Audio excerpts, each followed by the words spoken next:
Je m'appelle Andréane Lessard, j'ai 21 ans. Le 8 avril 2016, mes doigts ont pris dans une machine pour faire de la chapelure et puis j'ai des séquelles permanentes sur ma main gauche qui vont rester là pour le reste de ma vie.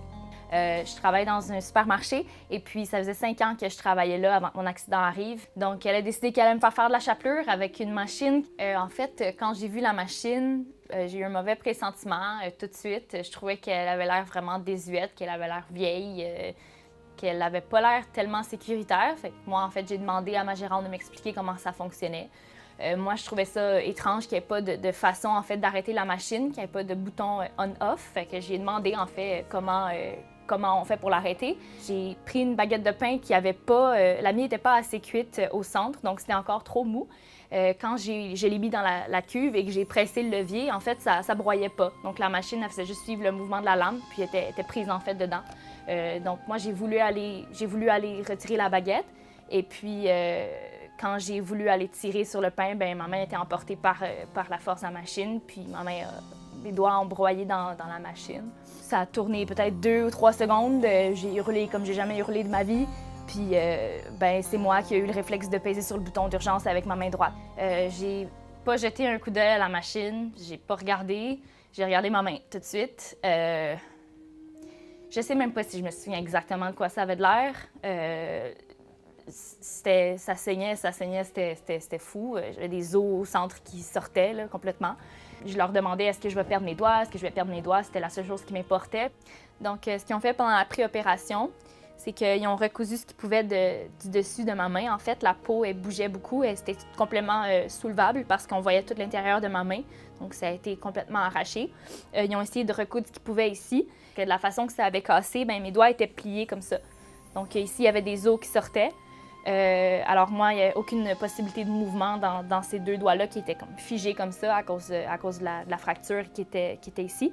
Alors, ce qu'ils ont fait, c'est qu'ils ont repositionné mes doigts comme ça.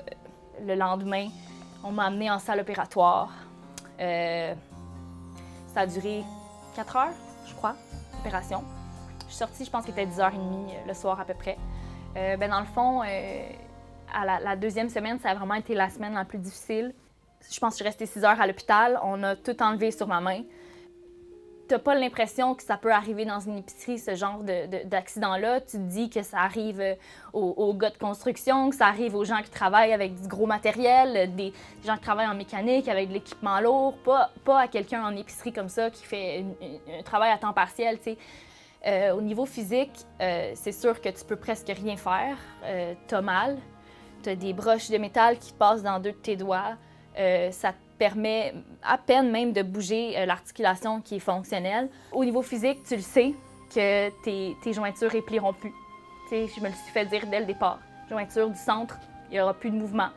Au niveau de la minutie, il y a beaucoup de choses que je ne suis pas capable de faire.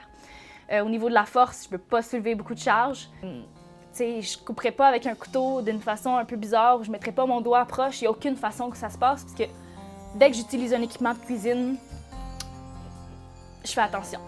J'ai encore des flashbacks de l'événement, en fait, donc je me rappelle souvent ce qui s'est passé. Ça me revient à l'esprit 1 à 2 fois par semaine. Dès qu'il faut que tu travailles avec une machine, quelconque, imagine-toi pas qu'il y en a des plus risqués que d'autres, d'abord. Regarde la machine, observe-la, puis demande-toi, pose-toi la question, est-ce que ça semble sécuritaire? Je pense que c'est super important quand on va utiliser des machines où il y a une source d'énergie, où il y a une force, puissance, des pièces en mouvement, c'est important de faire attention, d'analyser les risques, de regarder où il peut y avoir un risque. Je fais partie de ces 28 jeunes-là par jour, en fait, qui subissent un accident de travail. C'est une statistique qui est alarmante, je crois. Il faut absolument faire quelque chose pour réduire ce nombre-là. Aujourd'hui, on fait le tournage. Ça fait exactement 1 an que je suis sortie de l'hôpital. Ma main, bien, je vais avoir des séquelles dessus tout le reste de ma vie. Je vais m'en rappeler tout le temps de cet accident-là. Il va toujours me revenir en tête. La raison pour laquelle moi j'ai choisi de venir ici, c'est parce que je me dis que si mon témoignage peut éviter au moins un accident, ben moi, même si on va avoir été fait ici.